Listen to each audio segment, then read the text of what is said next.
Очень важный процесс при обнаружении значимой находки во время раскопок – фотофиксация. Сейчас археологи замеряют перед фотоснимком очередное найденное захоронение, в котором покоился, предположительно, древний воин. Каменный полукруг над останками обозначает один курган. В каждом из таких захоронено по 2 человека. Это уже 101-й по счету курган, найденный историками с начала раскопок. Сейчас археологи работают над определением возраста погребений. Вот это каменное кольцо называется Кромлех. Оно являлось могильной оградкой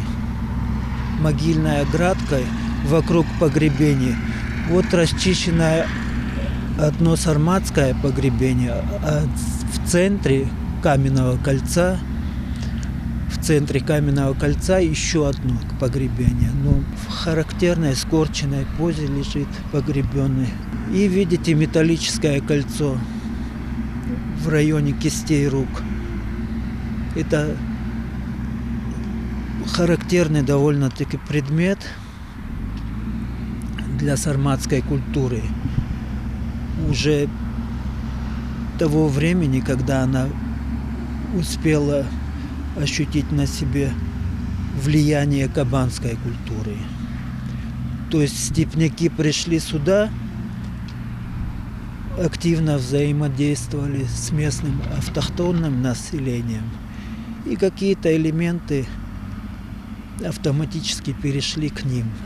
Древний некрополь скифского периода был обнаружен при проведении работ по реконструкции федеральной трассы «Кавказ» в районе села Яндыре еще месяц назад. Вначале были найдены украшения и детали оружия эпохи поздней бронзы, наконечники стрел, копья, мечи, а также бронзовые гривны, керамика и фибулы. Археологи не могли и предположить, что самые ценные открытия лишь впереди. Под этим полем сотни лет покоились люди высокого статуса, а именно знатные воины. В их могилах также были обнаружены наборные бронзовые пояса для крепления скифского меча Кинака и десятка других предметов. Дорожные работы были остановлены и начались полномасштабные раскопки сотрудниками археологического центра имени Крупного Ингушетии совместно с коллегами из Института археологии Кавказа Кабардино-Балкарской республики. Раньше располагалось поле опытного хозяйства, насколько мне известно. И эти курганы были сильно запаханы, но тем не менее они хорошо читаются на космоснимках. Рельеф виден.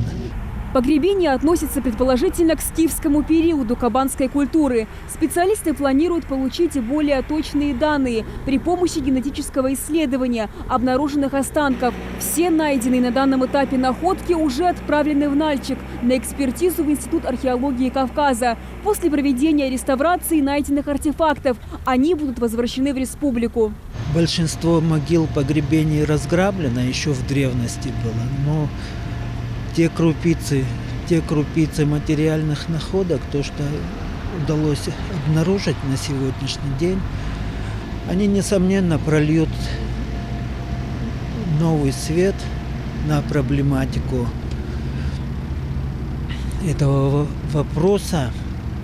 Несмотря на начавшиеся заморозки и непростые погодные условия, ученые продолжают свою работу. К раскопкам подключили и технику. На научном языке засохший слой расчищает трактор, а уже культурный, который может содержать следы существования человека, дорабатывают вручную. Ученые будут и дальше проводить раскопки, пока не будет осмотрена вся территория, на которой, предположительно, могут находиться следы существования древней культуры.